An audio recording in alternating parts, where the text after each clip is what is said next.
Peace and welcome to the Culture here on the Black Star Network. I'm your host, Farajii Muhammad. Thank you so much for tuning in and being a part of the conversation. Folks, we've got a lot to talk about. First and foremost, let me ask this question. Helpful or harmful how one city in Wisconsin is looking to stop credit checks for potential police officers? I just want to have a conversation with you to see how important is that really. Also, we're going to talk about childhood obesity and how the American Pediatrics Academy, what they're planning, what their new guidelines are. We're going to be checking in with Dr. Bridget Cole to get her insight and analysis about the situation. And can we talk about black farmers? Yes, last year there's been a lot of talk about black farmers, but now they're moving forward on suing the Biden administration for not holding up its end of the bargain to get black farmers out of debt. We're going to be checking in with Brother Michael in Hotep to talk about it. And then later, let's talk about the Golden Globes going black. Folks, the Golden Globes are happening tonight, and it has a black host, a black executive producer, and so much more. Will this show a new change, a new wave of diversity in Hollywood? We'll have that conversation. So stay with us. All of that is happening on today's edition of The Culture here on the Black Star Network. Let's go.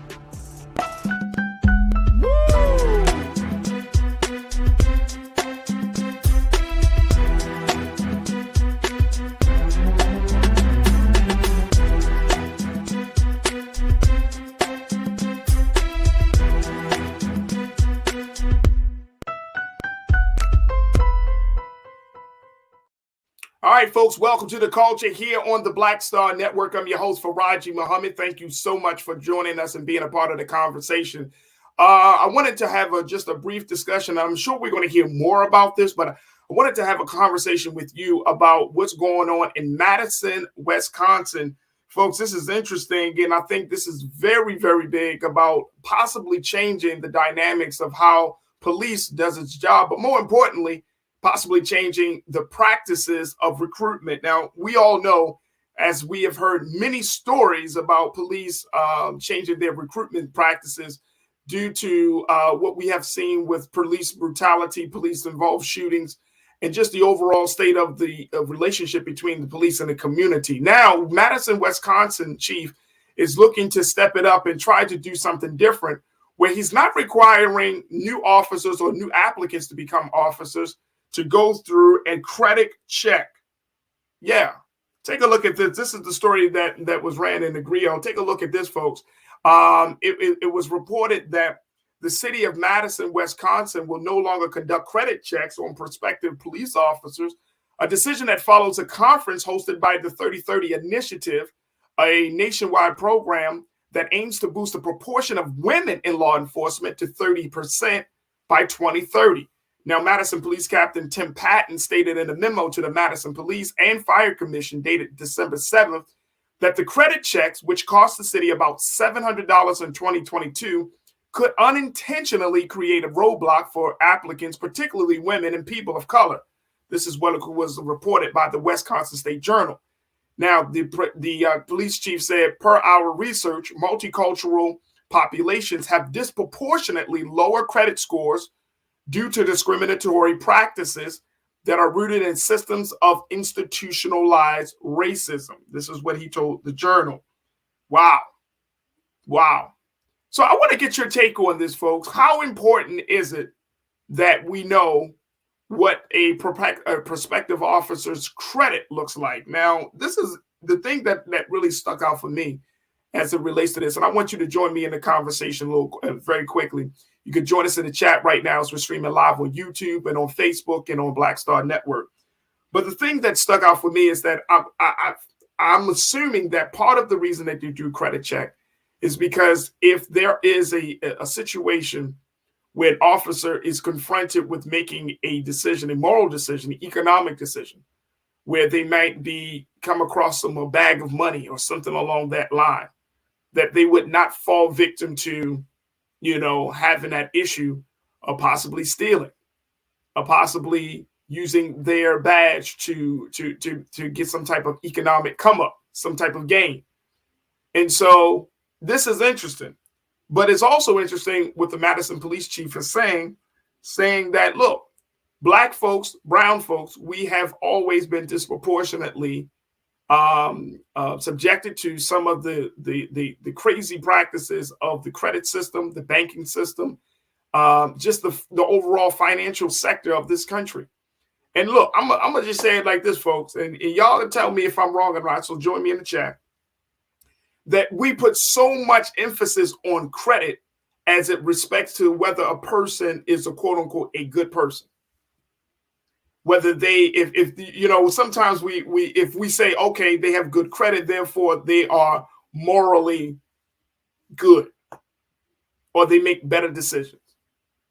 And that's not always true. That is a form of profiling that you and I, we don't often think about, or we may not often think about.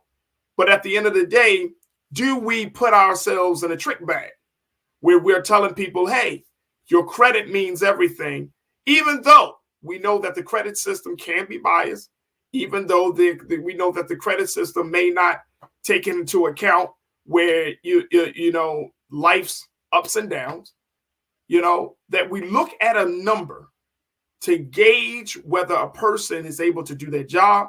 We look at a number to gauge whether a person is a good person. So I want to put it out there. Do you think this is good? This is helpful or harmful to look at that particular metric as a way for us to figure out if a person should be in the line of duty, should be doing the great work of protecting and serving? All right, let me go to our online culture crew, because I know folks are checking in. Big shout out to my culture crew on YouTube and Facebook, man. Good to have y'all with me this afternoon. All right, Tiana, you kicked us off with it with your thought today. You said good credit doesn't equal good citizen. I like that, Tiana. I really, really, really like that. And we put in like, look, and you know, it's crazy because some of us, of course, not all of us, folks, but some of us really do break our necks to try to maintain or to get to that space, to that score. Because why? The systems that we are part of, if you want to get a decent home, if you want to get a decent car, if you're trying to get a loan for yourself or for your family or for your business, I mean, the credit score matters, right? We understand the significance of it. But then when you're looking at the big picture in this country, right, where we are financially, economically in this country, and we talked to Dr. William Spriggs yesterday, our economist from Howard University. I mean, when we're looking at all of the dynamics that make up the systems, and more importantly, what is determined whether a person gets further along or not, it's not just score. It's your ability to pay. Because sometimes life will throw curveballs at you. Say if you have to have medical bills, and those medical bills, you might have a great credit score, and those medical bills just, boom, blow up your score. You have a medical circumstance. Or you might have a situation where you go through a change of life situation, whether it's a divorce, or you might have a death of a spouse or your partner, right? We talk about that. Loss of job. And I mean, and it seems like, you know, as much as we want to believe that these quote unquote, these institutions, whether you're talking about banking institutions, you're talking about these credit reporting institutions, when we talk about these things, we were like, oh, they're going to be lenient. But at the end of the day, the bills don't stop, right? The bills just don't stop. So, Tiana, I am with you. And guess what? This happens to good people. This doesn't happen to just bad people or people that are just, oh, because you're poor, that means you're morally bankrupt. We got to get out of this, folks.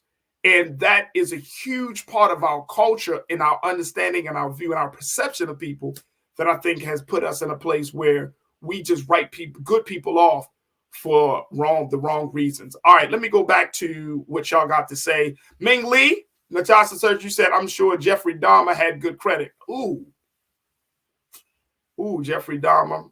I watched that Netflix film, and that was, I started it. Let me say that. I started it. Very fascinating film, but, he might have. That's a good one. Let's go to, let me see, from Conscious Thought. Thank you so much, Ming Lee. Conscious Thought, you said, in addition to credit checks, I would add mental health and psychological aptitude tests.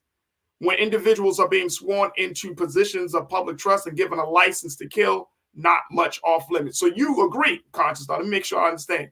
You're saying that, yes, credit check is important. I am wholeheartedly in agreement with you with mental health checks, right? And we should probably push mental health checks should be done maybe once to twice, maybe every 1 to 2 years, depending on how long, but every 2 years or I know once a year is probably something, could be. So we could say that, once a year you get a mental health check, make sure that you're still in the right frame of mind to do the work of protecting and serving. But I'm wholeheartedly with you.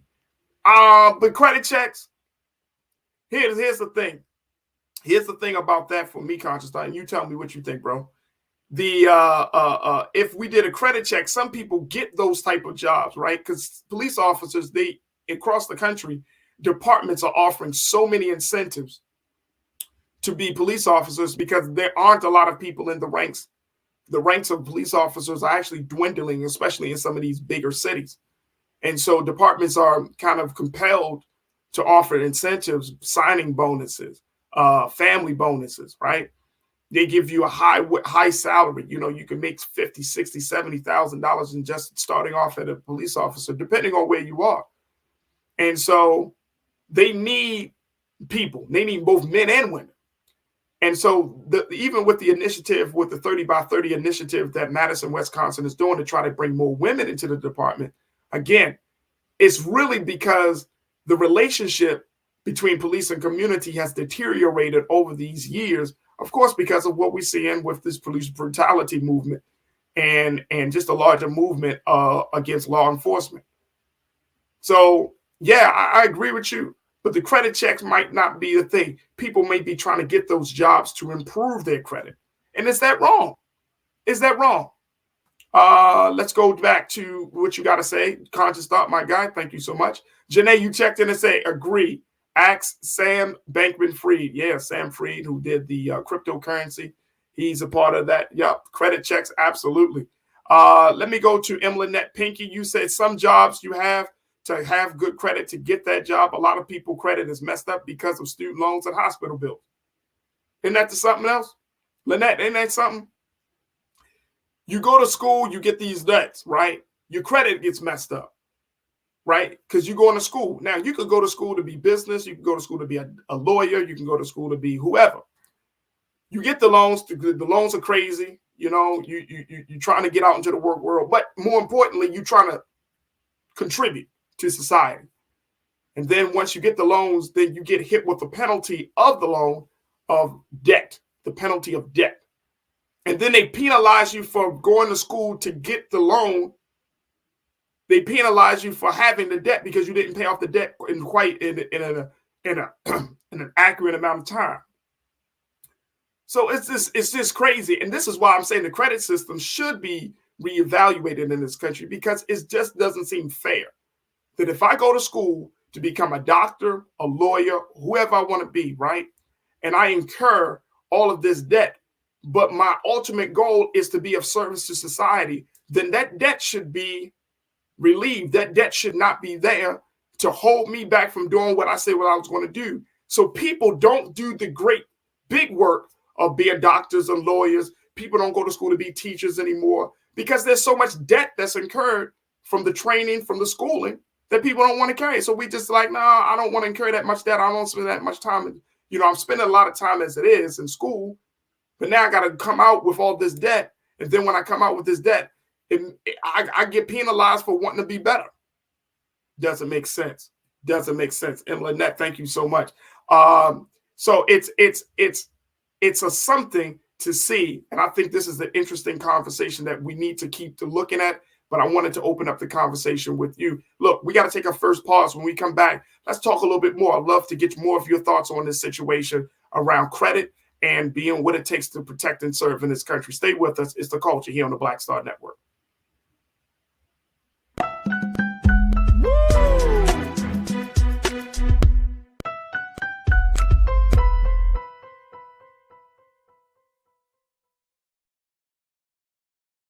Don't you think it's time to get wealthy? I'm Deborah Owens, America's Wealth Coach, and my new show on the Black Star Network focuses on the things your financial advisor or bank isn't telling you. So watch Get Wealthy on the Black Star Network.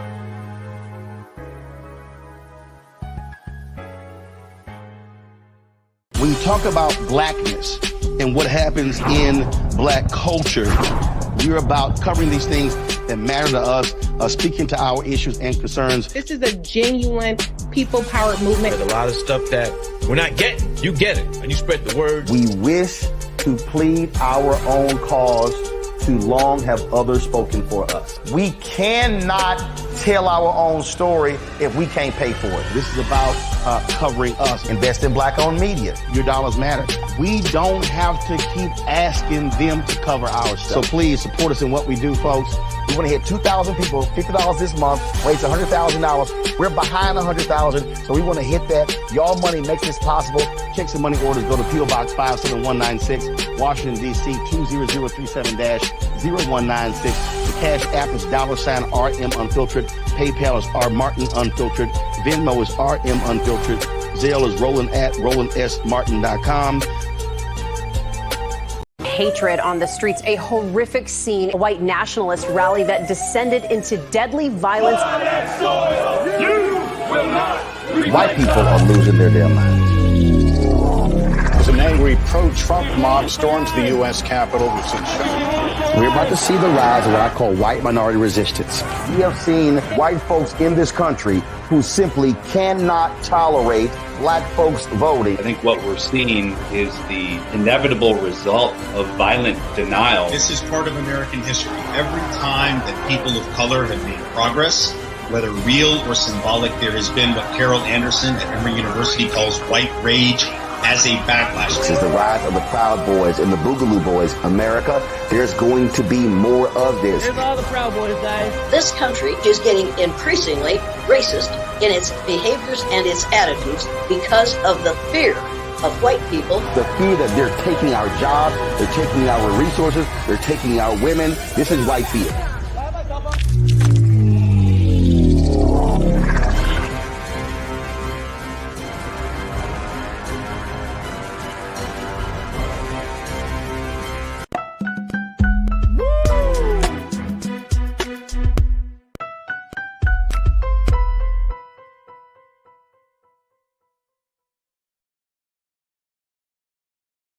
All right, folks, welcome back to the show. We've been talking about how Madison, Wisconsin police chief is now looking to remove credit checks, credit worthiness from potential prospective police officers in Madison, Wisconsin. So this is an interesting thing because some of you may not have known that this was actually a qualifier to become a police officer, whereas others you may have known this, but the fact that they check your credit,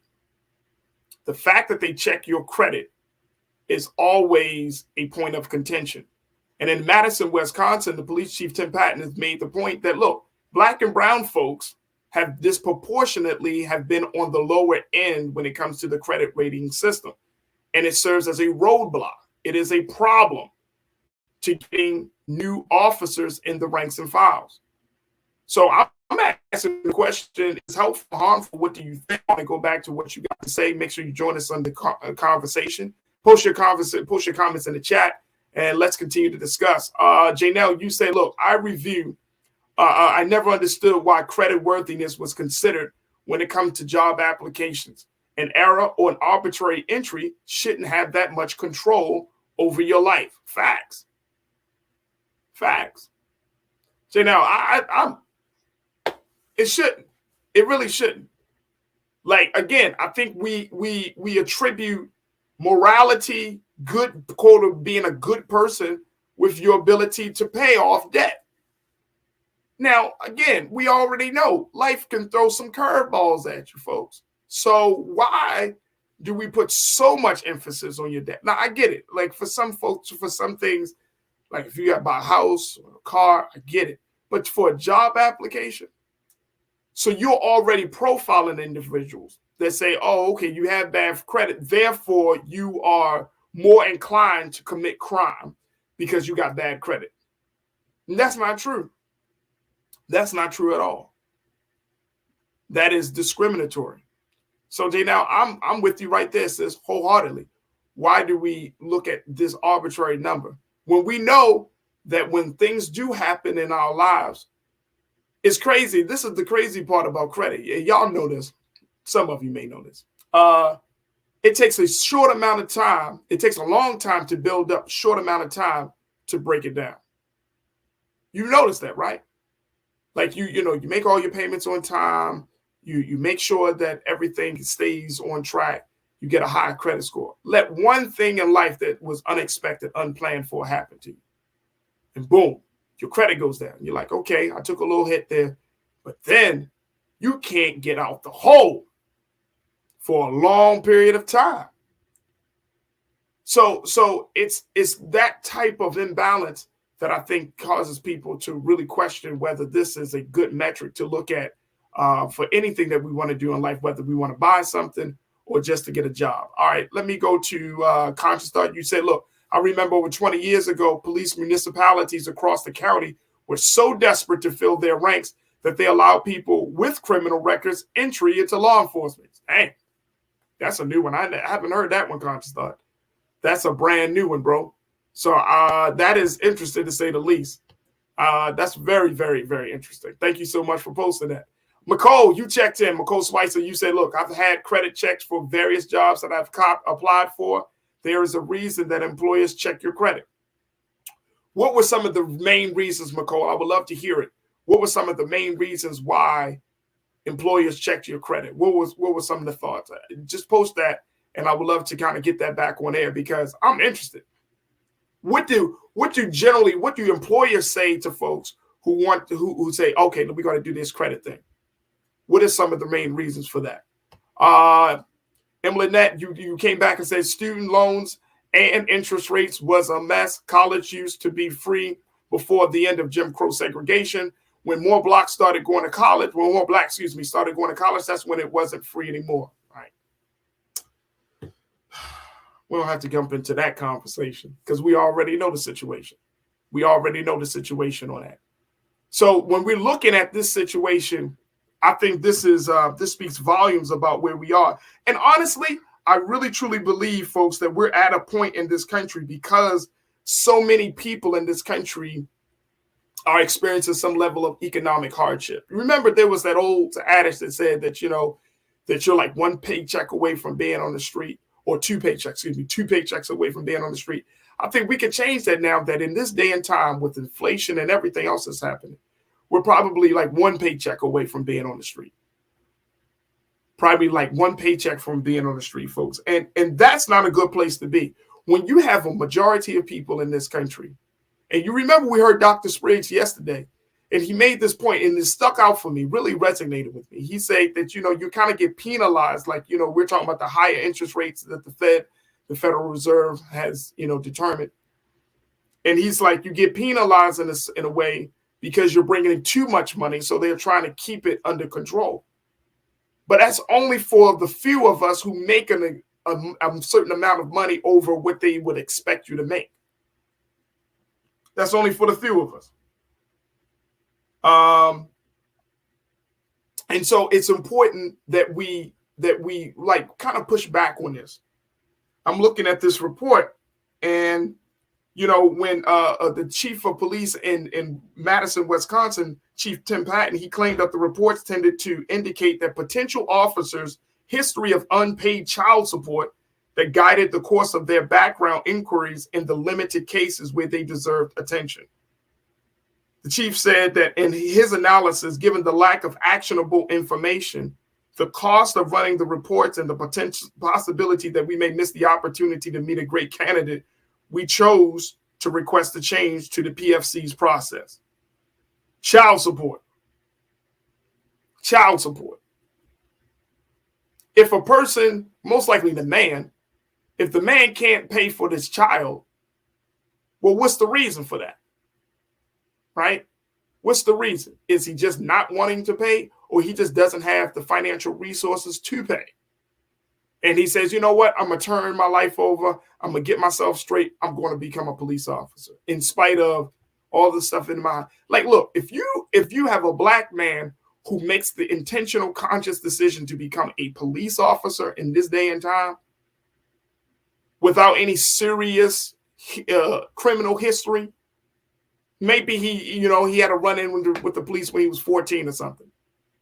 But if you have a person like that who is looking to become a police officer, then why stop that process? Because as far as I can remember, folks, police officers have not always been a moral authority in the community. As far as I remember, being a police officer requires you to have to uphold the law, to know what the law is, to uphold it and to enforce it, right? To have a love for the people that you're serving. You want to have a moral individual, but that's for anybody. That's for any profession. But they're looking at the child support situation as well. And I know that's a big thing within the Black community. Huge, huge thing in the Black community. Look, I want to take a quick pause, and because as we look at this situation, we're going to keep our eyes on it.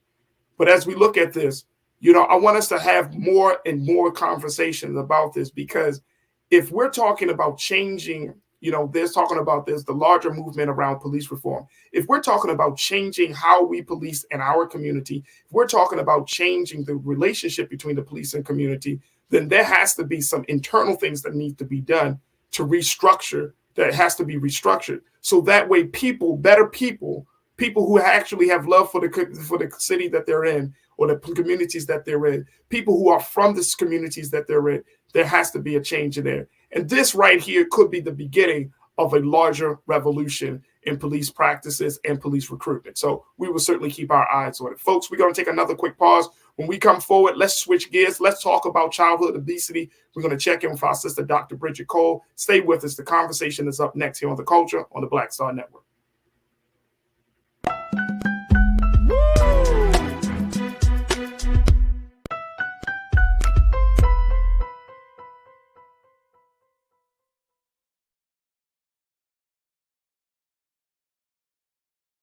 Pull up a chair, take your seat. The Black Tape with me, Dr. Greg Carr, here on the Black Star Network. Every week, we'll take a deeper dive into the world we're living in. Join the conversation only on the Black Star Network. Black Star Network is here. Oh, no punch! I'm real revolutionary right now. Thank you for being the voice of Black America. All momentum we have now, we have to keep this going. The video looks phenomenal. See, there's a difference between Black Star Network and Black-owned media and something like CNN. You can't be Black-owned media and be scared. It's time to be smart. Bring your eyeballs home. You dig?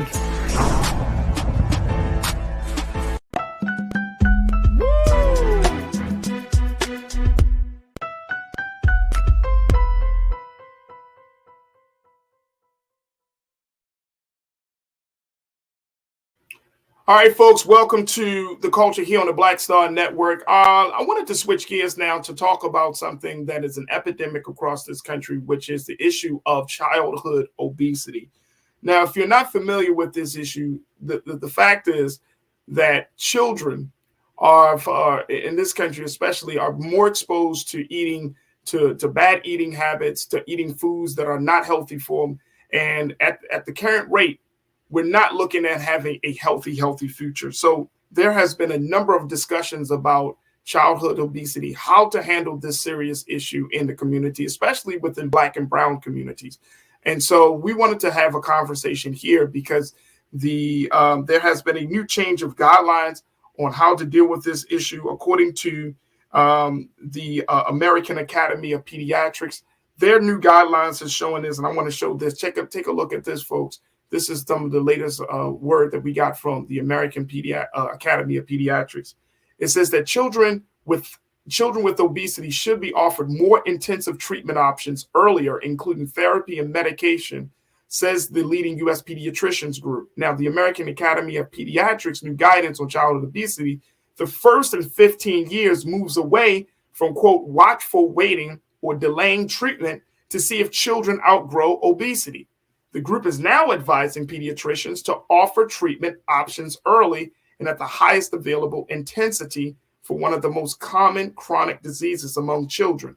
Untreated, obesity is associated with a range of long-term health problems, including heart disease and diabetes. Here to share with us this situation is a certified medical professional, She's also author of a book about cannabis use, and more importantly, to look at various ways on how we can deal with long systemic issues from alternative means is Dr. Bridget Cole-Williams. Once again, we are happy to have her here on The Culture, here on the Black Star Network. Dr. Bridget, thank you so much for your time today. How are you this afternoon? Great to see you, Farajii.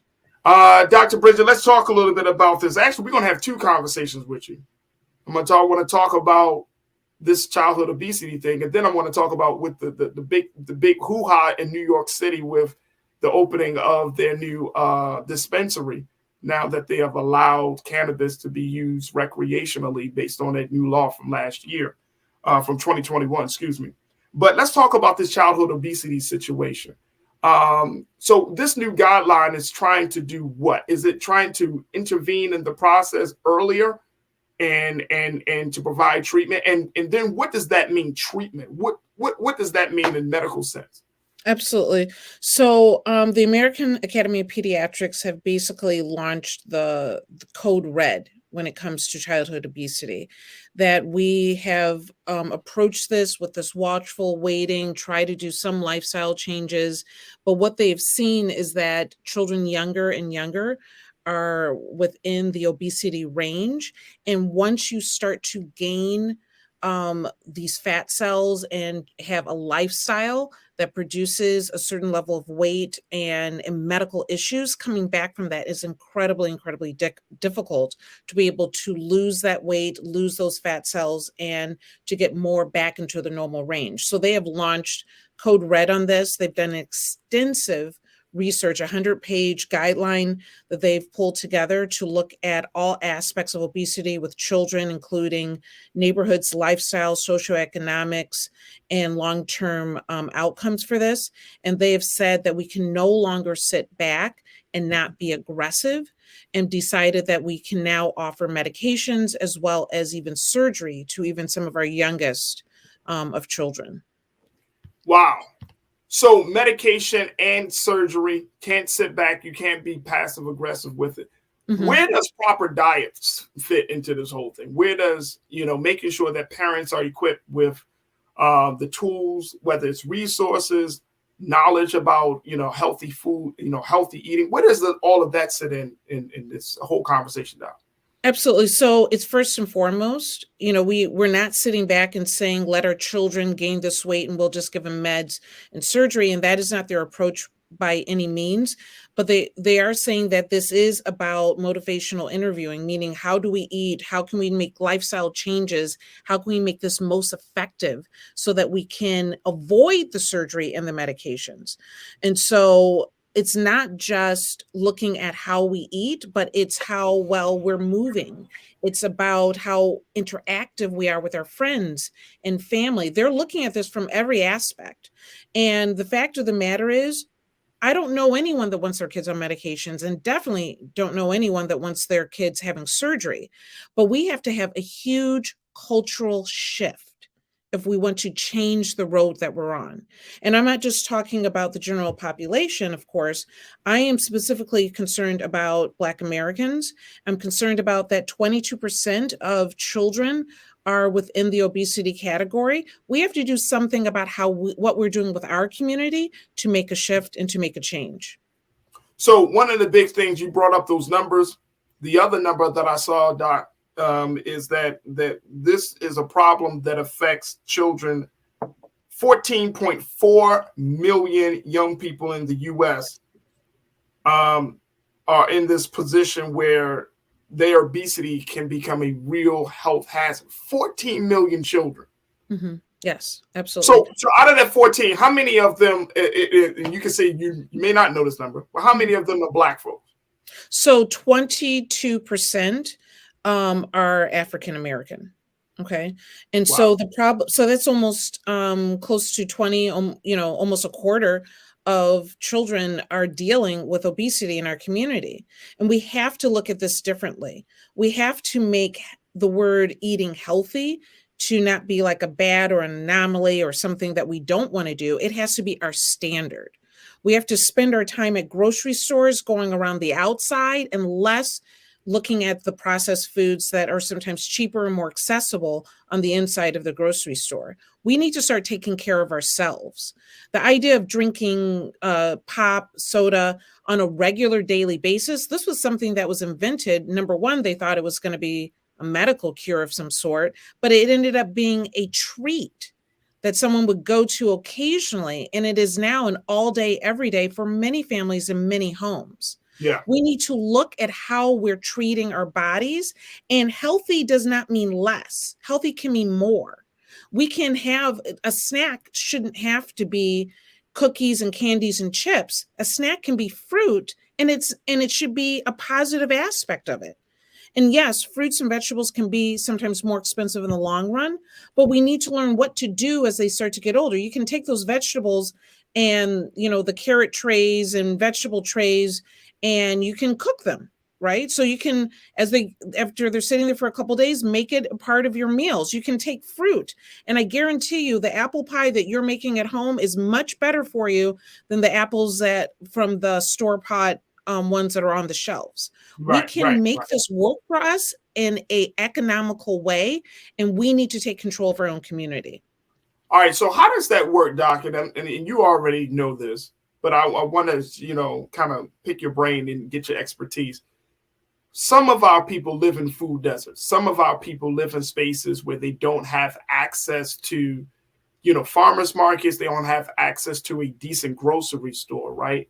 And I'm not saying that we should pity them, but I'm just saying that systemically, there are some roadblocks in place where if a person lives in a certain neighborhood, a certain zip code, they're just not going to get, the corner store might be their place where they get their eggs, their milk, their cheese, and, some of the other things. And they, maybe once a week, they travel the distance to go into some other places.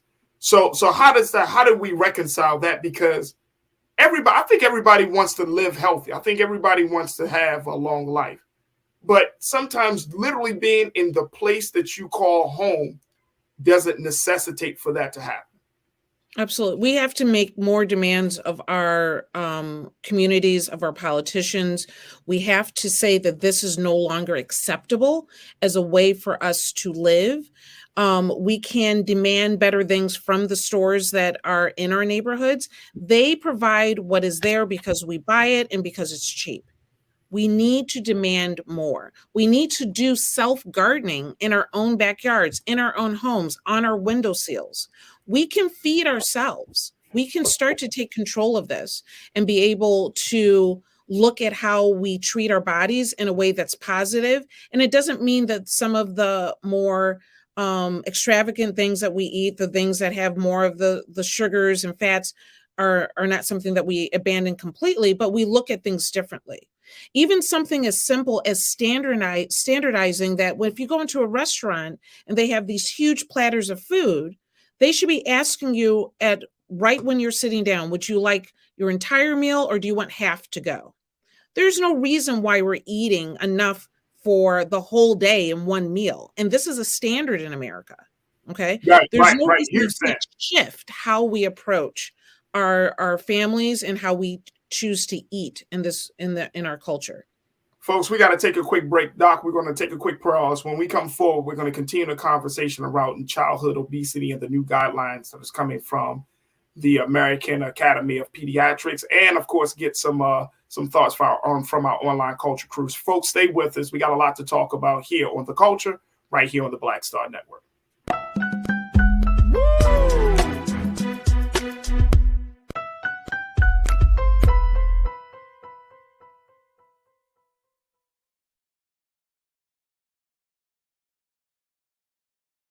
Black Star Network is here. Oh, no punch! I'm real revolutionary right now. Thank you for being the voice of Black America. All momentum we have now, we have to keep this going. The video looks phenomenal. See, there's a difference between Black Star Network and black-owned media and something like CNN. You can't be black-owned media and be scared. It's time to be smart. Bring your eyeballs home. You dig? When you talk about blackness and what happens in black culture, we're about covering these things that matter to us, speaking to our issues and concerns. This is a genuine people-powered movement. There's a lot of stuff that we're not getting. you get it, and you spread the word. We wish to plead our own cause. Too long have others spoken for us. We cannot tell our own story if we can't pay for it. This is about covering us. Invest in black-owned media. Your dollars matter. We don't have to keep asking them to cover our stuff. So please support us in what we do, folks. We want to hit 2,000 people, $50 this month, raise $100,000. We're behind 100,000, so we want to hit that. Y'all money makes this possible. Check some money orders. Go to P.O. Box 57196, Washington, D.C. 20037-0196. The Cash App is $RM Unfiltered. PayPal is R Martin Unfiltered. Venmo is RM Unfiltered. Zelle is Roland at RolandSMartin.com.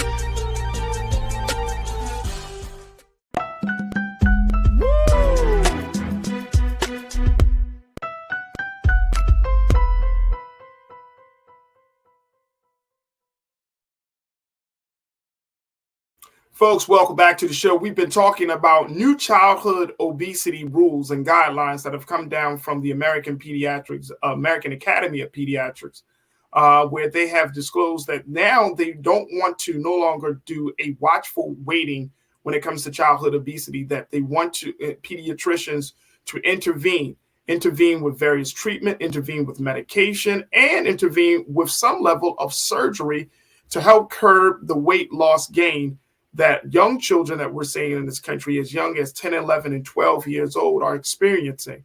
We've been talking to Dr. Bridget Cole-Williams, who is a board-certified physician, CEO of Green Health Harvest, to give us her insight as to what this means, especially for young Black children.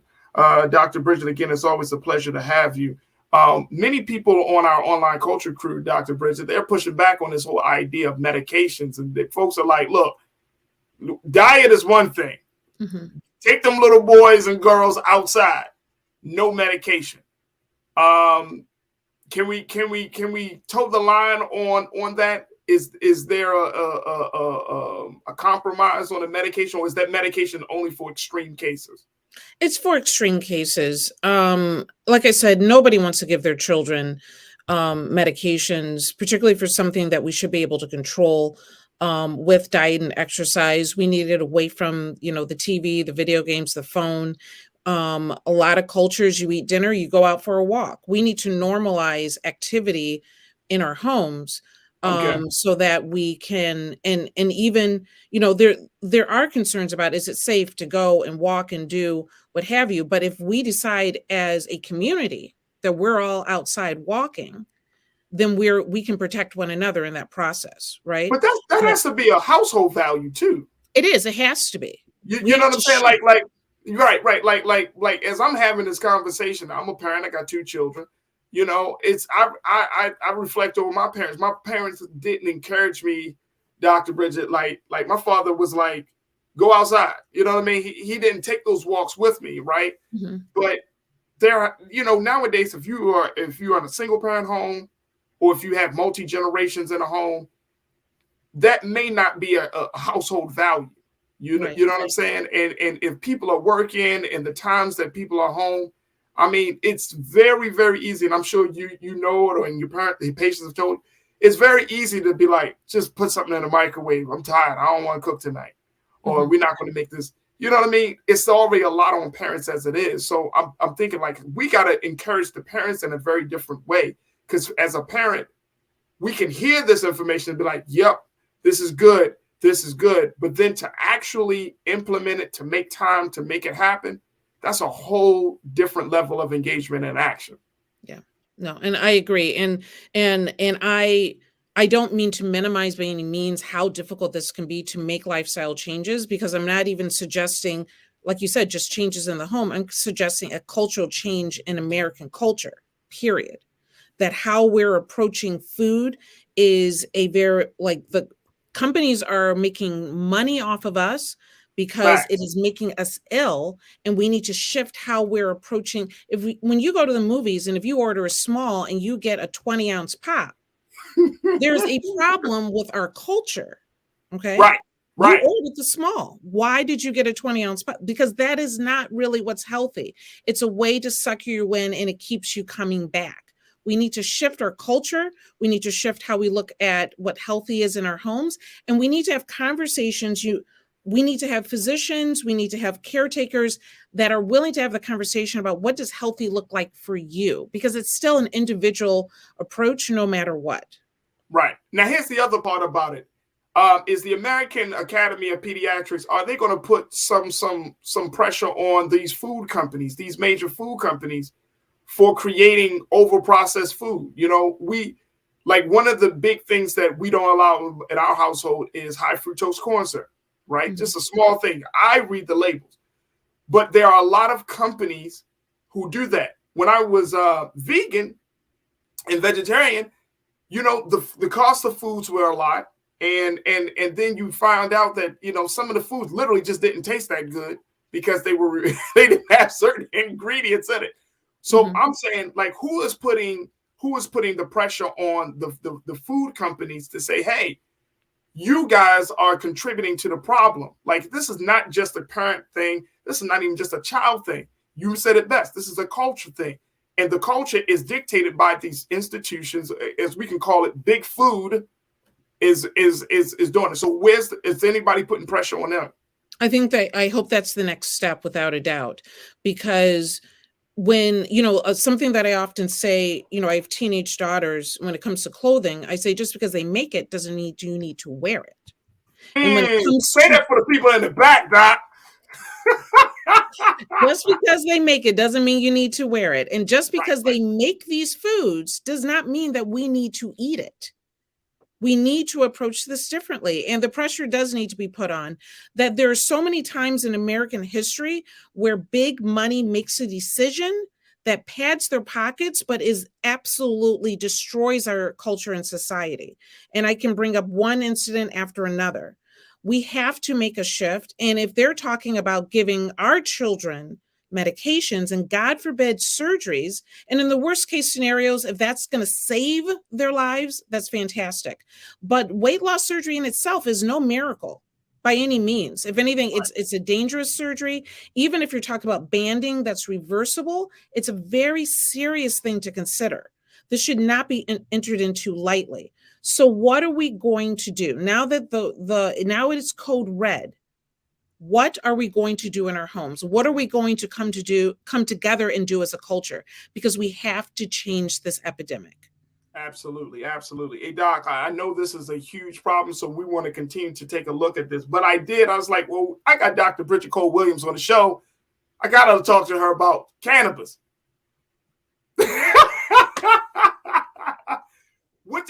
What do you make? In New York City, they just opened up their new dispensary out there. Hundreds of people stood in line for this dispensary. Oh my gosh! Let me just make sure I'm looking at this. Doc, when I saw the people, the pictures of the people, I was like, in New York City, hundreds of people stood in line for the Housing Works dispensary that they just opened, the first legal dispensary for recreational marijuana in New York, and people came out in droves. Yeah. It was widely anticipated. People were expecting it. And this is just one of many new legal dispensaries that will be open in the city of New York. How do you think this is going to play out, Doc? First, I think the first thing that comes to mind is freedom. That, I always approach cannabis from a medicinal point of view, but I cannot ignore the cultural point of view in this as well. And something that never should have been illegal, never should have put people in jail, never should have stopped people from getting jobs, is something that hundreds of people lined up to be able to get freely at this point. And so you don't stand in line because you're looking to just get cannabis. Those people were standing in line because they had the freedom to do so. And so more power to them. And I hope New York can run their program well and give opportunities to us in the process. Wow. The store opened last week to the public at 4:20 on Thursday afternoon. You gotta love the cannabis community, right? We always make it a little bit more fun, right? Oh man. Now, this is a Housing Works is apparently this is a minority-owned nonprofit. Mm-hmm. And so what I'm also trying to figure out is, because there has been so much red tape for Black folks in particular to be in the dispensary business, is this model going to be something that we may see in other cities across the country where there's like, you know what, let's kind of create a nonprofit and let's open it through that vantage point versus as an individual owner? Do you see that happening? I hope so. I hope that in doing so, and if that gives us more opportunities, then I'm all for it. I had a conversation this morning with a good friend of mine in New York whose application for a license got pushed down because he didn't have marijuana citations on his record. And it is something where we've all been affected one way or another, and some of us much more than others, by the war on drugs. We should really have an opportunity to benefit from this. And you know how I feel about this, that this could be our casinos as compared to Native Americans. This could be our opportunity for generational wealth. And so we need these opportunities, and we need the education to be able to help people understand that this is where we can get out of pain and allow our elderly community to not live in so much pain. This is our opportunity to get away from pharmaceuticals and deal with life and anxiety and depression and so many more conditions so much better. Absolutely. Absolutely. Dr. Bridget Cole Williams, who's board certified physician, CEO of Green Health Harvest. Always a pleasure to have you on the show, Dr. Bridget. Thank you so much for your time. Absolutely. Thank you. You're welcome. All right, folks, we got to take a quick pause. When we come forward, we're going to be checking in with my brother Michael and Hotep, as we talk about the ongoing struggles of the Black farmer. Stay with us. It's The Culture here on the Black Star Network.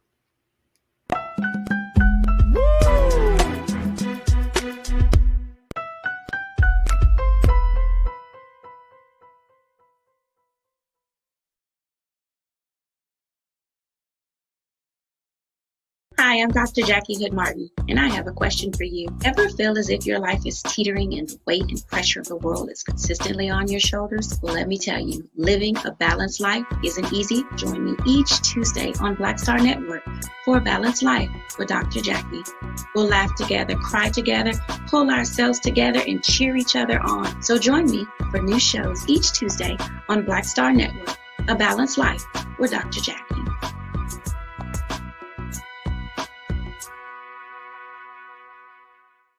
Black Star Network is here. Oh, no punch! I'm real revolutionary right now. Thank you for being the voice of Black America. All momentum we have now, we have to keep this going. The video looks phenomenal. See, there's a difference between Black Star Network and Black-owned media and something like CNN. You can't be Black-owned media and be scared. It's time to be smart. Bring your eyeballs home. You dig?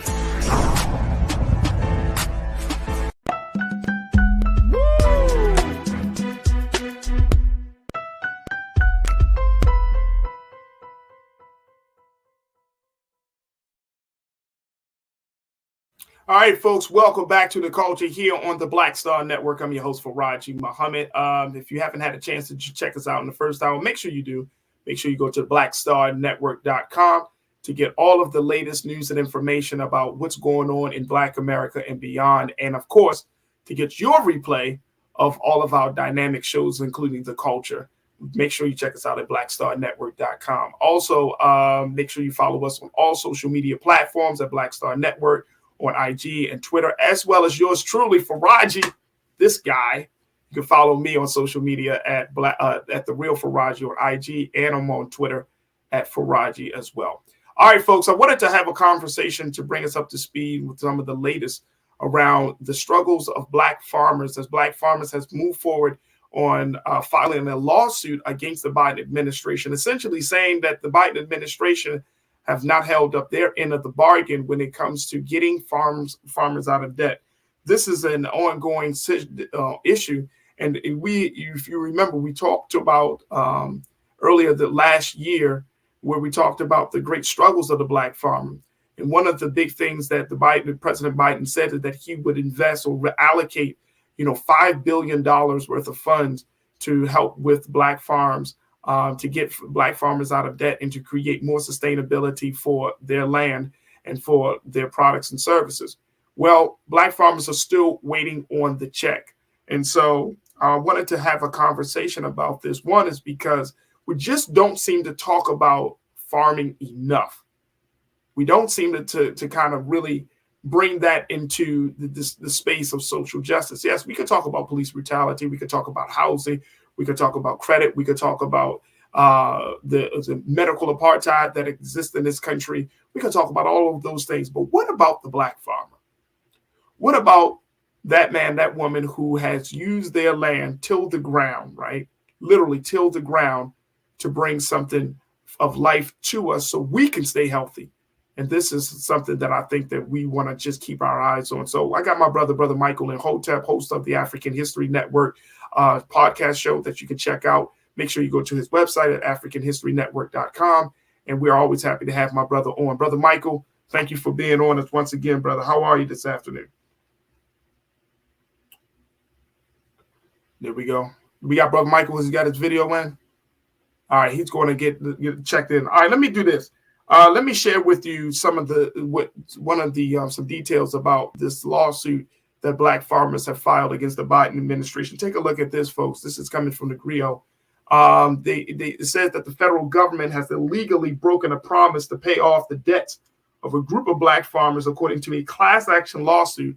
The group hopes to put pressure on officials to keep their word and restore funding that was dropped after a group of white farmers filed legal challenges arguing their exclusion was a violation of their constitutional rights. The lawsuit filed in October remains active even as the U.S. Department of Agriculture moves forward with another effort to help farmers in financial distress, in addition to paying farmers who the agency discriminated against. Now, John Boyd Jr., president, let's go to the next quote. The John Boyd Jr., president of the National Black Farmers Association and one of 4 plaintiffs in the lawsuit, said that the new programs don't match the USDA's earlier offer to pay off 120% of the debt of farmers who are socially disadvantaged. According to the lawsuit, this definition applies to more than 6,500 farmers who have, quote, traditionally suffered racial or ethnic prejudice, unquote, and are saddled with federal loan obligations. The lawsuit says that this includes Native Americans or Alaska Natives, Asian Americans, Black Americans or African Americans, Native Hawaiians or Pacific Islanders, and Hispanic Americans or Latino Americans. Let me bring my brother in, brother Michael in Hotep, to share with us his thoughts on this situation. And folks, join us in the chat as we have a conversation about the plight of the Black farmers in this lawsuit. Brother Michael, it's always good to have you on, brother. How are you this afternoon? Hey, thanks for having me on, Farajii. Can you hear me? Yep, we can hear you loud and clear. All right, good. Let's talk to me about this latest lawsuit from the Black farmers and where we are with this whole process. I mean, I'm remembering the $5 billion, but according to the Black Farmers Association, the check really still hasn't been cut, and 6,500 farmers are still left out there in the cold, not knowing what to do. Well, what happened is it was $5 billion, not specifically for African American farmers. It was African American farmers, Latino farmers, Native American farmers, and Asian American farmers. Lawsuits were filed by white farmers. Okay, right. And the lawsuits and the payments are tied up in court.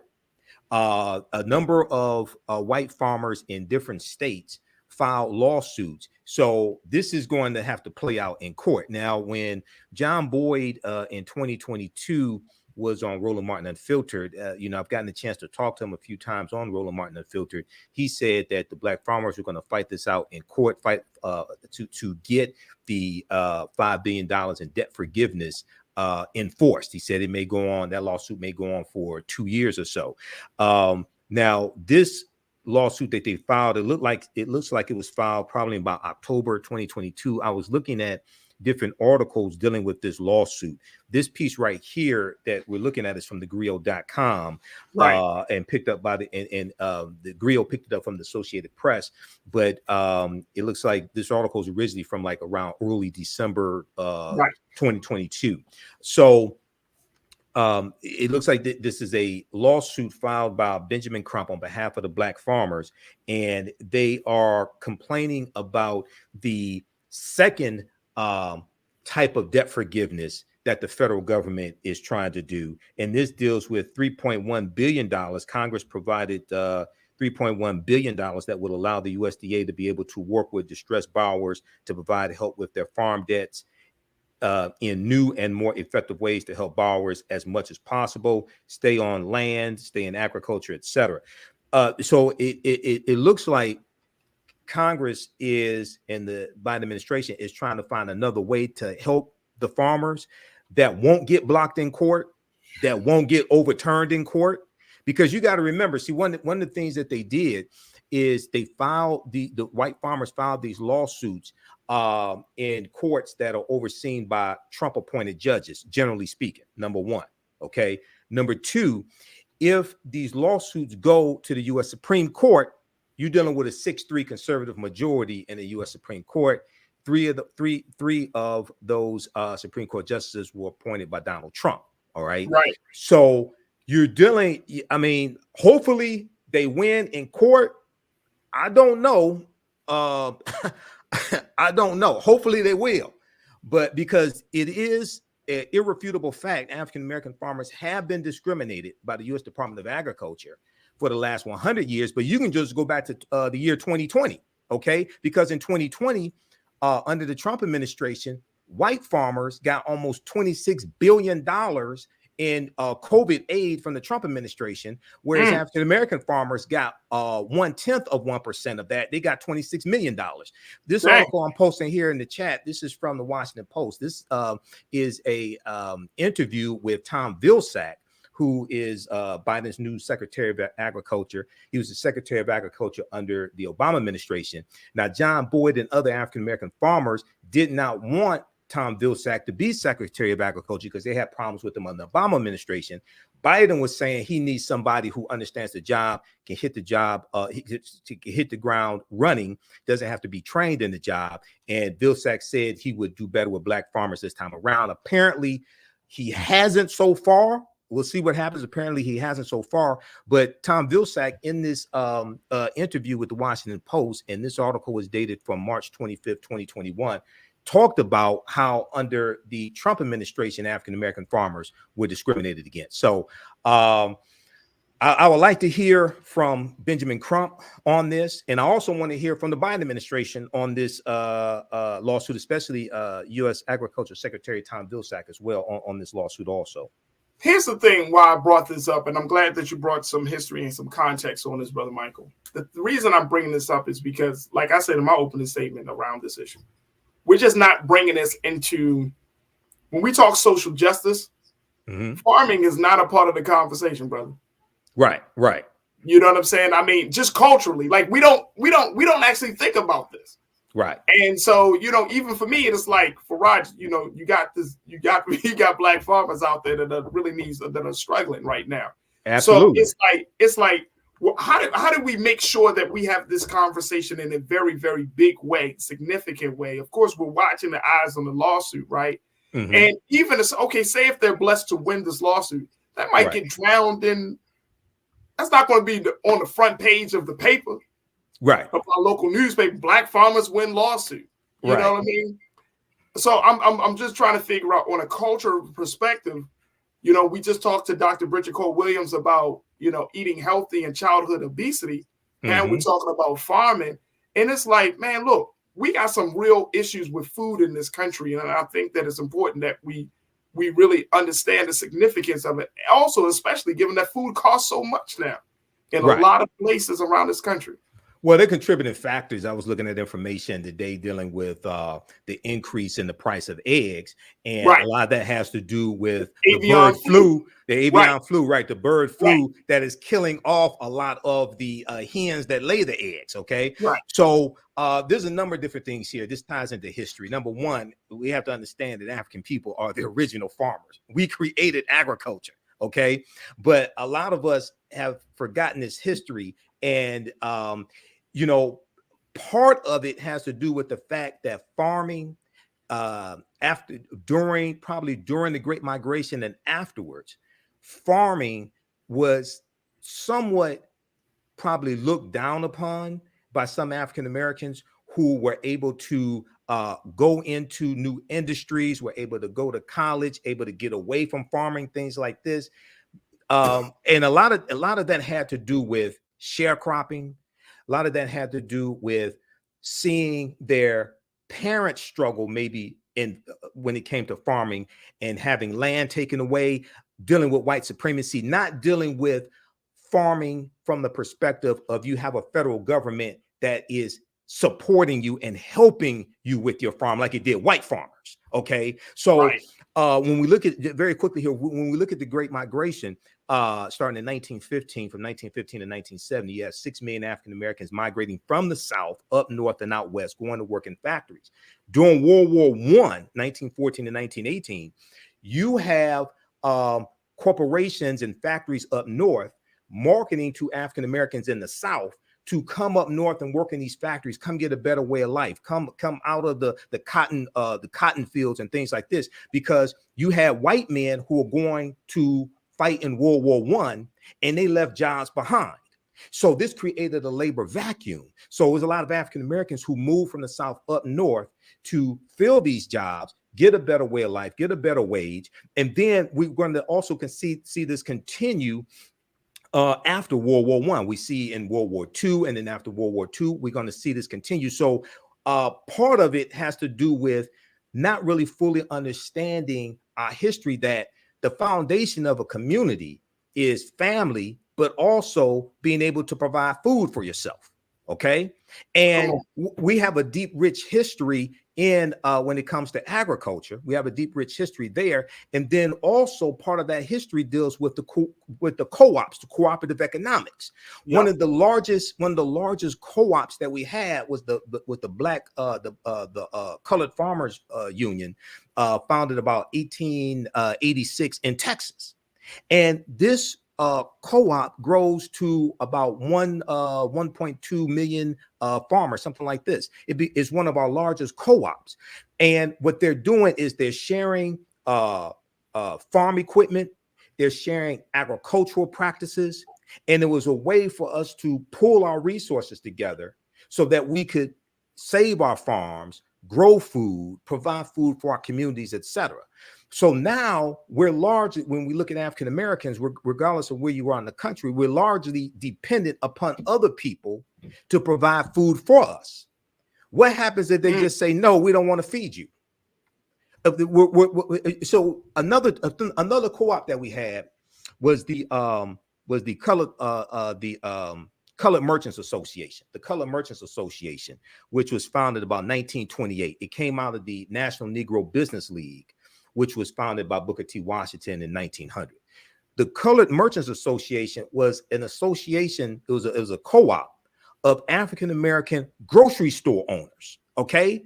And they had hundreds of African-American grocery stores that were part of this cooperative, because one of the most popular forms of businesses that we had was either a grocery store, because you have to eat, or a funeral parlor, because you're going to die, or a life insurance company. Okay, these were very popular forms of businesses that we had. And when you study the Colored Merchants Association, they bought their products in bulk so that they could get economies of scale. They educated their members on accounting practices, marketing practices, things like this. So once again, we have businesses and we're engaged in capitalism, but we have a cooperative economic perspective when it comes to engaging in capitalism, and it's still centered around us being able to feed ourselves and sustain ourselves. And one of the reasons why they created the Colored Merchants Association was so African-American grocery store owned by us, African-American grocery store owners, could better compete against the white chain stores, okay? The Woolworths and the Kresge's and things like this. This is the early 1900s. Right. So a lot of these ways that we fought back against white supremacy, we've gotten away from, and these are things that we have to sankofa, we have to reach back to go forward, or fetch back to go forward, to understand how we were able to deal with these problems in the past to meet the needs of the community in the present and the future. You dropped a word right there now, brother. You dropped a word. I'm serious. You dropped a word, because now what it makes me think about is, my grandmother, who came from the Eastern Shore of Maryland, right? You know what I mean? She came up under that. And may God be pleased with her. You know what I mean? She was 90 years old. Brother Michael, she was like a buck with chains in the pocket. You know what I'm saying? Small framed woman, but she ate well. Right. She ate well, and her skin was glowing. And she often talked about the importance of that level of going back to the ground, getting fresh fruits and vegetables. And it's something, because I think now more than ever, we're starting to see the importance of it. Right. Not just in the childhood obesity situation, but just even with us as adults. Look, COVID showed a lot, because it opened up the door to show that we're not as healthy as we think we are. Some of us, not all of us, but some of us are not as healthy as we think we are. Right. We are all vulnerable to some sort of medical condition. Absolutely. Whether you eat meat, whether you're vegan, whether you're vegetarian, pescatarian, like the way we're eating, the foods that we're eating in this country, I mean, big food, big food is a major lobby, has a major lobby, and big food has major stake in this government, and how the government, the FDA, the USDA, all of these institutions, like I asked Dr. Bridget Cole Williams, who's bringing the fire to these institutions? Right. Because you can't tell the people, hey, y'all need to eat better. Y'all need to watch your sugar intake, your salt intake. You can't tell black folks, y'all have high diarrhea, not diarrhea, diabetes. Y'all have all other issues. But then you're not going after the institutions that produce the food, that manage the food, and that essentially sets the guidelines on what is acceptable and what's unacceptable. Right. So you're dealing like with food deserts and things like this. Brother, you can't do it. How you going to talk about good, healthy food if a person is living 3 miles away from their closest grocery store? Right. So this is so let me just back up for a minute here. Yeah. Number one, it's important to understand that the $5 billion in debt forgiveness for farmers of color was in the $1.9 trillion American Rescue Plan. Right. That part of the legislation was put in there by people like Senator Raphael Warnock of Georgia, people like Senator Cory Booker, Senator Elizabeth Warren. I want people to understand no Republicans in the House or the Senate voted for the $1.9 trillion American Rescue Plan. So you can see how African-American farmers are basically getting no help from Republicans, white or black. Not only that, I wanted to be known, and people can go research this. Senator Lindsey Graham, the senior senator from South Carolina, was on Fox News attacking this debt forgiveness. And he said it was racist, and he called it reparations. And he said, if you're a white farmer, you don't get anything. If you're a black farmer, you get debt forgiveness. He didn't say anything about the $20 billion in COVID-19 aid that white farmers got, almost $26 billion, I should say, that white farmers got in 2020 from the Trump administration. And African-American farmers were largely shut out about that. He had amnesia when it came to that. Then also the junior senator from South Carolina, Senator Tim Scott, the Black Tea Party Republican, Senator Tim Scott, he has attacked the debt forgiveness as well, okay, right, for farmers. And John Boyd on Roland Martin Unfiltered said that Senator Tim Scott is doing nothing for the 6,000 black farmers in South Carolina. Okay, now, if we look at, there was a good article from face-to-faceafrica.com that I shared on the African History Network Facebook fan page. This deals with a black grocery store chain that I never heard of, by the way. It's called Yellow Banana, and they own 38 stores across the country. Okay. Really? This is I just posted the link here. And they've secured $13.5 million to expand. All right. We have to, if it doesn't already exist, there has to be a link. There has to be a infrastructure of where a black grocery store chain like Yellow Banana and any other black grocery store chains out there can build this pipeline to get products and to get produce and any other products from black farmers into these grocery stores to get it into the African-American community. If we can't feed ourselves, I don't know what else we can do. Okay. I mean, that's just basic. Okay. Professor James Small talks about food, clothing, shelter, and safety. These are basic things that African Americans need: food, clothing, shelter, and safety. So You have groups like D-Town Farms here in Detroit and the Black Food Security Network, which is a cooperative, and I'm a member of the cooperative as well. So shout out to them. They're building a cooperative grocery store here in Detroit. Is going to be the cooperative economics, the co-ops that I think really save us. And people like shout out to Malika Kinney and everybody at D-Town Farms, but people like Dr. Jessica Gordon Nemhard, who is probably one of the top authorities on the history of the co-ops. She's been educating a lot of African Americans over the past few years. She wrote a book called Collective Courage, which deals with the history of African American co-ops and the different types of co-ops and benevolent societies we've had, from the Free African Society in 1787 to Color Merchants Association, different things like this. But is going to have to go back and study that history and understand, how did we deal with these problems in the past when we're dealing with white domestic terrorism, when we're dealing with segregation, etc. But one of the getting this information out about the lawsuit from the Black farmers is why African American owned media is so important, and responsible African American owned media, because a lot of people don't know that this is taking place. Absolutely. And the other thing is that the Congressional Black Caucus has been at the forefront in trying to get aid for Black farmers also. See, that gets left out of the narrative as well. Okay, so all this is extremely important. Absolutely. Look, we got to take a quick pause. When we come forward, folks, let's have a few more minutes talking about the plight of the Black farmer here in America. Let's get your take on the conversation. Plus, also, the Golden Globes are tonight, and it's going all Black. We're going to talk about what's happening behind the scenes and how diversity will be on display. Stay with us. Those conversations will be up next here on The Culture, right here on the Black Star Network.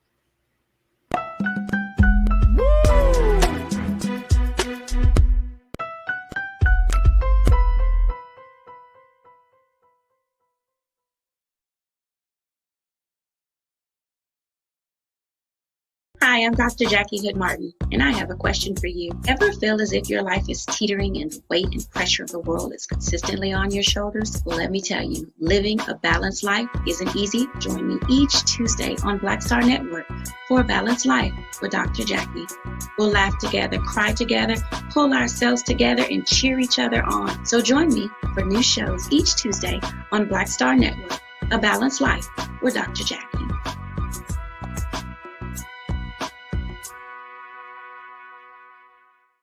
Black Star Network is here. Oh, no punch! I'm real revolutionary right now. Thank you for being the voice of Black America. All momentum we have now, we have to keep this going. The video looks phenomenal. See, there's a difference between Black Star Network and Black-owned media and something like CNN. You can't be Black-owned media and be scared. It's time to be smart. Bring your eyeballs home. You dig?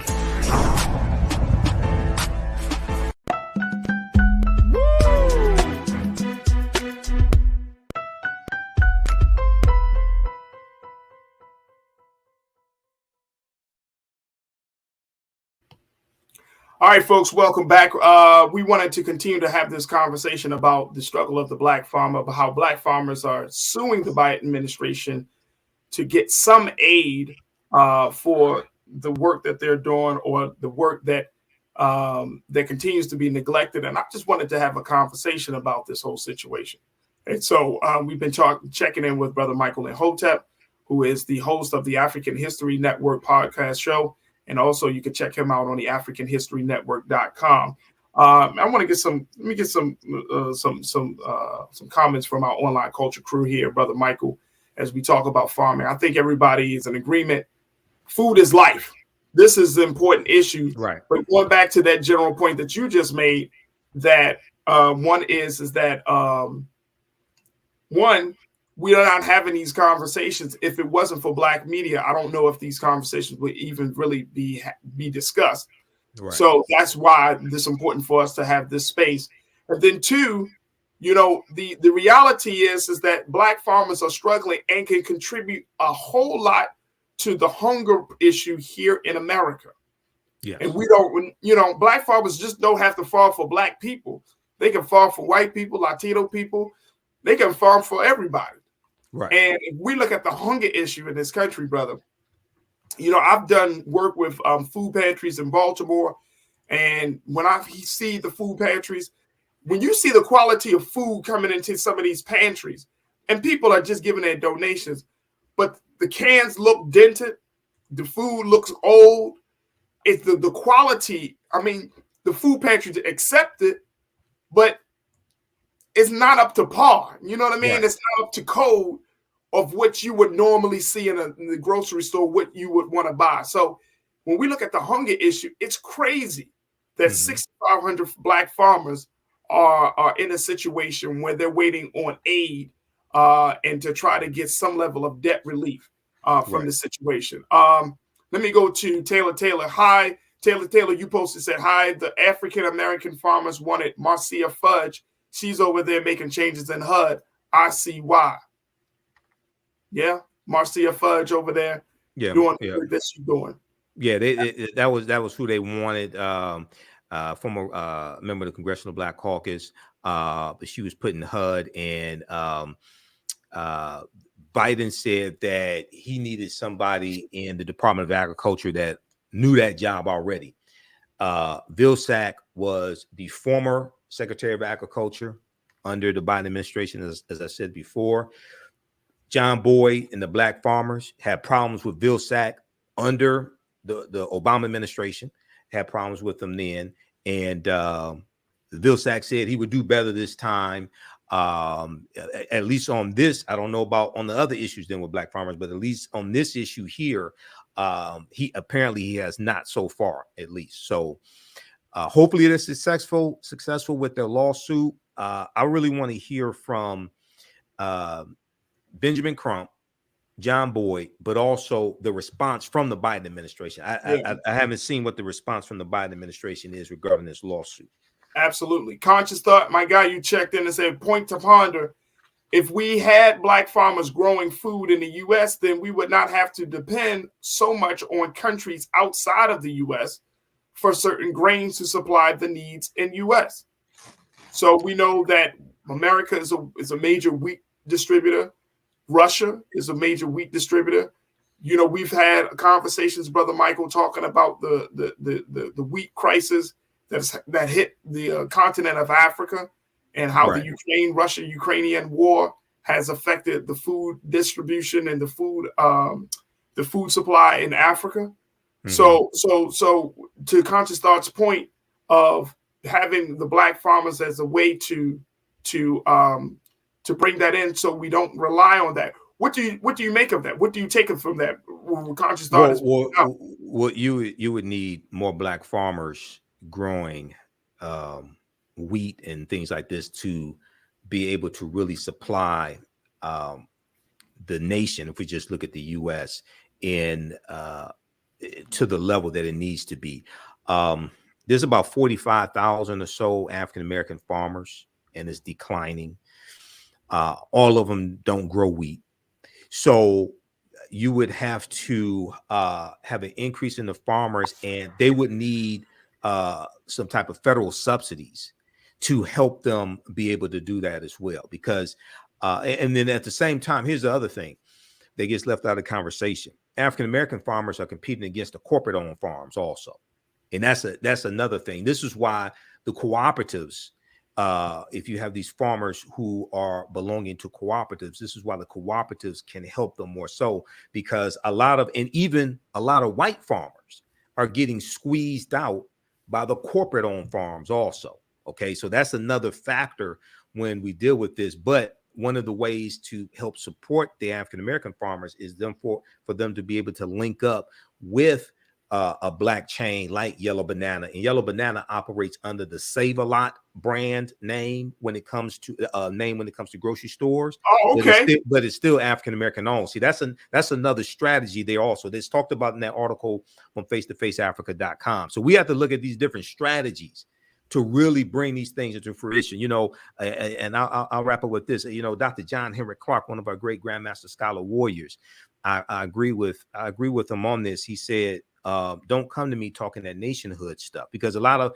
black people say we want a nation, we want a nation. He said until you have acquired the skills that are necessary to manage and run a nation. You need to understand agriculture. You need to understand oceanography. You have to understand how economies work, how the political structure works. You have to obtain and acquire the skills needed to manage a nation before you can start talking about we want a nation, we want a nation. Hey, see, brother, it's easier to say we want a nation. It's much harder to acquire the skills to actually manage a nation. That man is speaking nothing but to my soul when he said that one. Right. I'm telling you, I always question that, brother Michael, that the fact that when I've had numerous conversations with black folks to talk about nation. Of course, being in the nation was up. People, man, we need a nation. Like, bro, we need to build a school, build a grocery store, get a bank. Right. Let's start from there. The basics. And the basic stuff, shelter, safety. Okay, come on, man. Like, if you can't make your own underwear, how you gonna manage a nation? Okay, so it's the basics. Acquire the skills, get the basics done, then you can manage a nation. And this is the same thing for people who say we need to separate. 99% of people who say we need to separate are still here. They haven't gone anywhere. Okay, so once again, it's understanding, acquiring these skills and utilizing these skills that are needed to build a nation. All right. So it's much more than just a saying or a hashtag or something like that. No, it's hard work. It's a lot more. It's a lot more. And to get to the skills to that point is like, how many of us can really run how many of us really know what it takes to open up a supermarket, for one, let alone to open up a number of supermarkets? I would love to talk to Yellow Banana to get to the folks that the leadership of that group to try to figure out, like, how are you doing this? There was a supermarket in East Baltimore, brother Michael, called Apple and Oranges. Mm-hmm. And they were maybe about 10 blocks or so away from Johns Hopkins Hospital in a part of East Baltimore that was legitimately a food desert. Right. And unfortunately, they closed down. Black owned, closed down, and people were like, well, what happened to it? Brother, I will tell you, and I've gone to it. Every time I drove past it, because it was right on the North Avenue, right on a major road in Baltimore City. Every time I drove past it, 1 or 2 cars in the parking lot. Right. In a predominantly, this neighborhood was black. You know what I'm saying? Right. So, black. It's a couple things here. See, and here's the part. The part is, for us as a people, we have to be kind of reconditioned on how to take action on every step. Okay, we need to recondition to own something. Okay, cool. We need to recondition on how we market it. Okay, cool. We need to recondition on how we engage with it. Like, we gotta, and I'm saying that's how bad our situation is in terms of our mental, the mental condition that we find ourselves. That we actually have to tell black people, if you have a black store, go to it. Now, are the prices going to be the same? No. Mm-hmm. You can't compare one supermarket to Target, Walmart. Right. who has economies of scale and have hundreds of locations. Kroger's and Costco. Right. And it's like, and people are like, man, I can get a case of water from Ralph's for $4 or $5, man, and go to the black man, his joint like $8, $9. Mm-hmm. Okay, because they don't have the quantity. They don't have the volume. Right. So with that, we have to have a total reprogramming of African Americans. This is why African history and culture are so important. They give us our VIPs, our values, our interests, and our principles. They influence our psychology, which influence our actions and behaviors and our results. And they also influence how we engage in economics. So a lot of people say we need more businesses, but they don't talk about the need to support African American owned businesses so they can stay in business. Okay, this is why I taught entrepreneurship for 7 years, and a lot of people over the past 10, 15 years were saying we need more black businesses. I said, no, we need to increase the percentage of our disposable income that we spend with black owned businesses. Because what happened, we went from like about 2.7 million black owned businesses around 2012, 2016, somewhere around there. We went up to about 4 million, but the average revenue was cut in half. It went from about $106,000 a year to somewhere around $52,000, $56,000 a year. And then when COVID hit by April 2020, about 41% of black owned businesses had shut down. Okay. So it's not having just more, it's understanding you have to support the ones that exist. Otherwise, they're going to go out of business. Okay.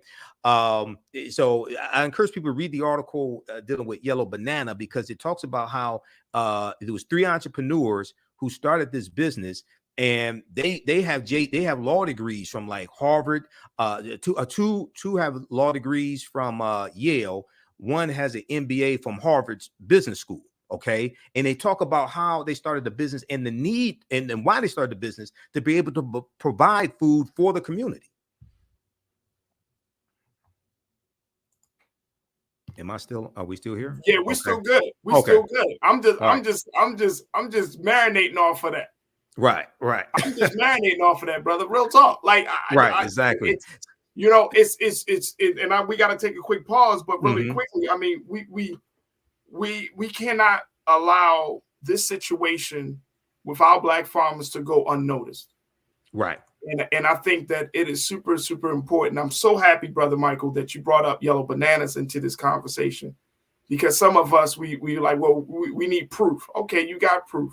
They got 38 stores. You know how, some of the proof is in our history. The proof is in our history. We had hundreds of black-owned grocery stores in the early 1900s. The proof is in our history. People's history and culture teaches them how to deal with the problems in the past, in the present, and the future to meet the needs of the community. The proof is in our history, and that we're still here. Okay, so we have to understand how we dealt with those problems before. And as you mentioned with that piece, bro, history has shown that we can become an independent people, a nation inside of a nation. History has legitimately shown that. Ever since we were removed from chattel slavery, we have shown that we can build, we can prosper. History has shown that.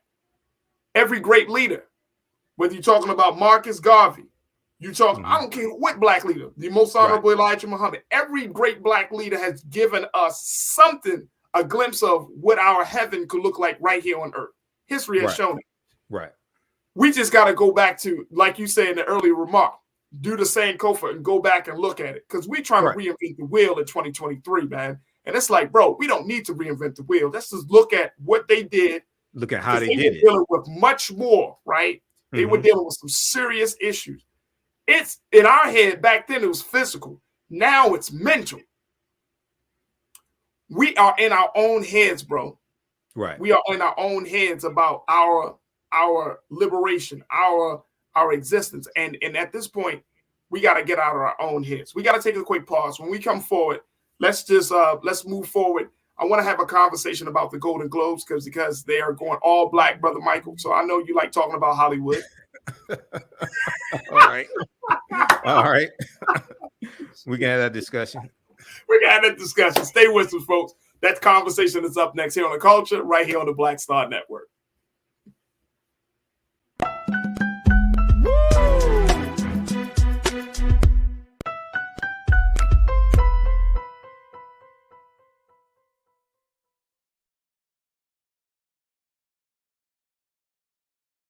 When you talk about blackness and what happens in black culture, we're about covering these things that matter to us, speaking to our issues and concerns. This is a genuine people-powered movement. There's a lot of stuff that we're not getting. You get it, and you spread the word. We wish to plead our own cause.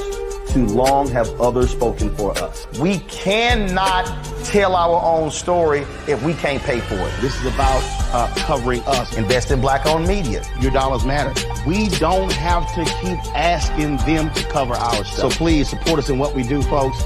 We want to hit 2,000 people, $50 this month, raise $100,000. We're behind 100,000, so we want to hit that. Y'all money makes this possible. Checks and money orders go to P.O. Box 57196, Washington, D.C. 20037-0196. The Cash App is $RM Unfiltered. PayPal is R Martin Unfiltered.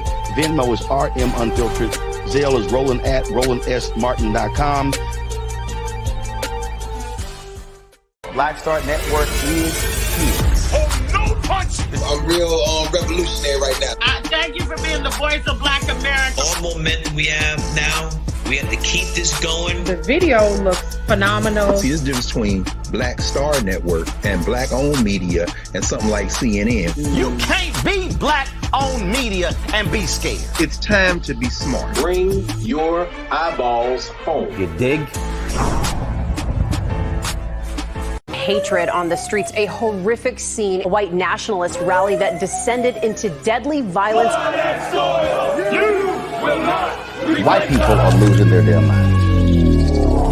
As an angry pro-Trump mob storms the U.S. Capitol, we've seen We're about to see the rise of what I call white minority resistance. We have seen white folks in this country who simply cannot tolerate black folks voting. I think what we're seeing is the inevitable result of violent denial. This is part of American history. Every time that people of color have made progress, whether real or symbolic, there has been what Carol Anderson at Emory University calls white rage as a backlash. This is the rise of the Proud Boys and the Boogaloo Boys. America, there's going to be more of this. Here's all the Proud Boys, guys. This country is getting increasingly racist in its behaviors and its attitudes because of the fear of white people. The fear that they're taking our jobs, they're taking our resources, they're taking our women. This is white fear.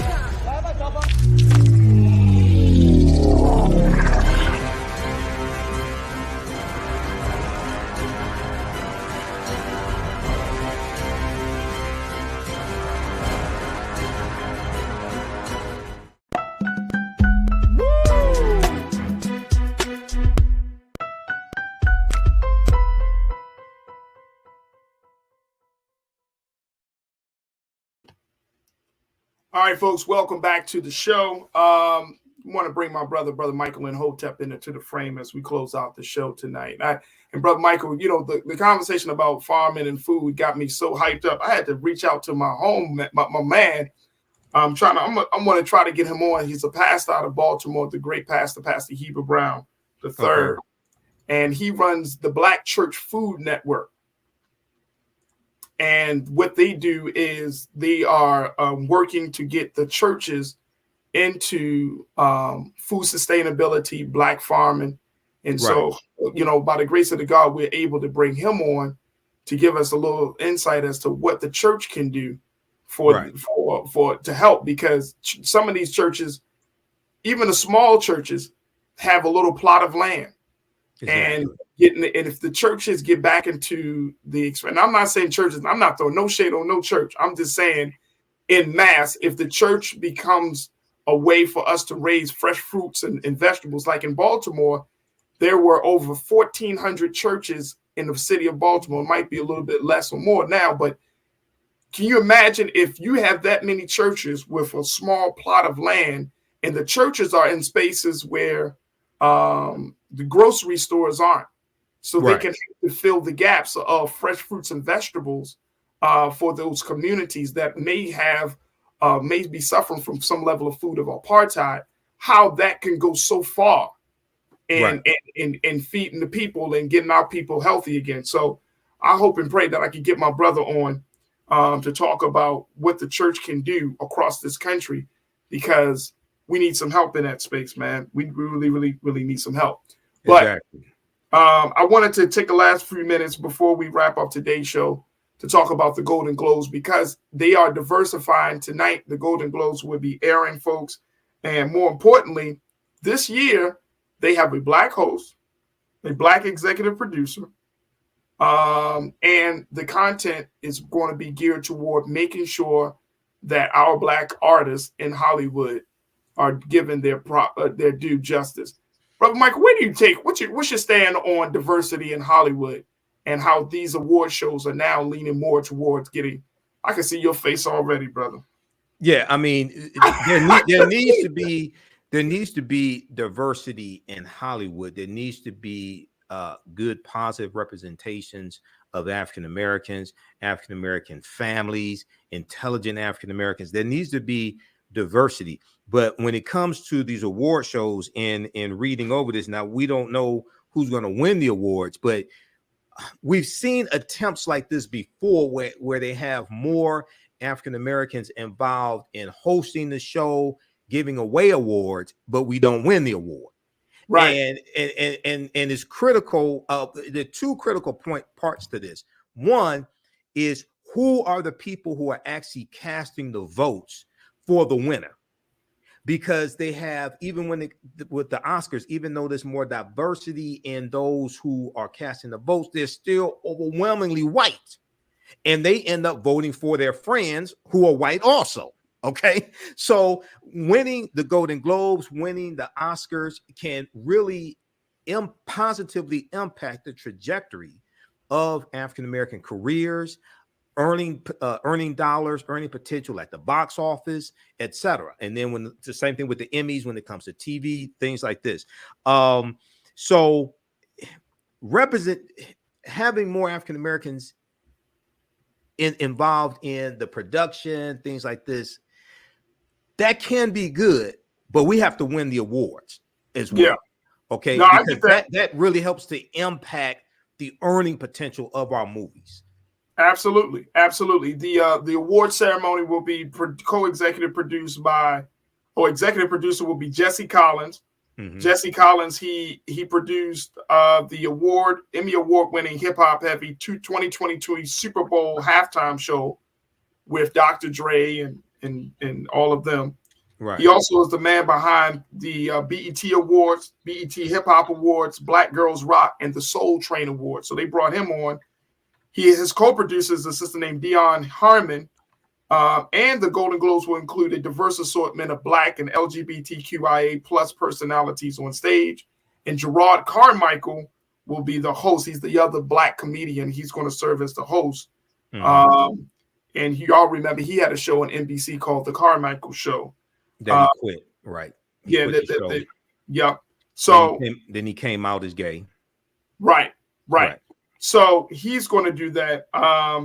But there will be Billy Porter, Coleman Domingo, Tracy Morgan, Jennifer Hudson, Regina Hall, Niecy Nash Betts, Nicole Byer, Jay Ellis, Letitia Wright. These are all the names and folks that will be, honored and awarded. And so I'm with you that unless Black folks start winning the awards, and Golden Globes, for those who may not know, Golden Globes are like the start of the award season for Hollywood, in the sense of you got the Golden Globes, you got the SAG Awards, the Union Awards. Then you got the Oscars. The Oscars this year is going to be in March of this year. So this is like their awards run. Some of the big productions, Black Panther, Woman King, some of those shows, the movies that we came to love and have put our money behind, they're going to be up for awards. So it's going to be interesting. To your point, Brother Michael, it's going to be interesting to see who actually wins those awards. Yeah, just very quickly here, that segment, that paragraph that you just read, the names you mentioned, those are award presenters. Okay, presenters, right. Yeah, they're presented, not winners. They're presenters. If you go to the paragraph below that, it says, while HFPA's changes to the people on stage show signs of improvement, the real question was how much the changes would affect the nominations. The next paragraph says, in 2022, the association announced that its voting body received an overhaul and was now 52% female, 51.5% racially and ethnically diverse, 19% Latino, 12% Asian, 10% African American. There are more African Americans in the country than Asians. The U.S. population is about 13.5% African American, about 5% Asian American. So how did African Americans get 10% of the representation? That's a question. So once again, look. And the other thing is, and this is a whole nother show, Okay, you can have Billy Porter if you want to. You can have Gerard Carmichael if you want to. There has to be a significant representation of heterosexual African American men also. If you want diversity, LGBTQ is in our community. Those are our family members. This is not an attack on them. But there has always been a concerted attack on heterosexual African American men in the white controlled media. And there's been an attack on a two-parent African American family in the media. We can go back and look at when the TV show Good Times started, and Norman Lear and the others wanted Esther Roll to be raising those black children without a black husband, even though when she was on the TV show Maud, that Good Times is a spinoff of, she had a black husband who became a firefighter. When you look at Marla Gibbs was just a couple months ago in late 2022. She was on the Sherry Shepherd show, and she revealed how the TV show 227, which she created, it started out as a play. She revealed how Norman Lear wanted her to be a single mother raising a daughter, but in the play, she was married to Lester Jenkins, a black man, and she had to put her foot down and said, I will not do this show unless I portray a black married woman married to a black man. Esther Rowe had to do the same thing. So this is not an attack on the LGBT community. I'm talking about protecting ourselves from being attacked by white supremacy. That's a big conversation, very big conversation. We got like 30 seconds, but Brother Michael, you know, again, we're going to take a look at it. Eddie Murphy is going to be honored at the award show tonight for a Lifetime Achievement Award, the Cecil B. DeMille Lifetime Achievement Award. So it should be very, very interesting to say the least. All right, go to African History Network, y'all. Check out AfricanHistoryNetwork.com. Yeah, because tonight's class, 7 p.m. is going to be a free class, and Saturday's class, 2 p.m. is going to be a free class. We have the link there to register for those sessions. Tuesday, January 10th, Saturday, January 14th. We're going to have free sessions, so you can join us for the class. Visit theAfricanHistoryNetwork.com. There it is, Brother Michael and Hotep. Always a pleasure to have you on, brother. Look forward to reconnecting next week. Thank you. All right, fam. All right, folks, that's going to do it for us. Thank you so much for tuning in. Make sure y'all go to Black Star Network. Show y'all continue support financially. Continue to share the content. Let folks know Black media is here, and we're here to stay. We need your help. We need your support. We need you to keep this momentum going. Go to Black Star Network. You can support us financially, share the content, and subscribe. Download the app for free. And most importantly, tell your family and friends about us. Also follow us on social media at Black Star Network as well. Also follow me at The Real Farajii on IG and Farajii on Twitter. I would love to connect with you as we build this online culture crew community. That's going to do it for me. Stay tuned for RMU, Roland Martin Unfiltered, coming up next here on the Black Star Network. As always, never be afraid to challenge what's wrong. Stand for what's right while being yourself in the process. God willing, we'll talk tomorrow for another exciting edition of The Culture right here on the Black Star Network. Talk to you soon. Peace.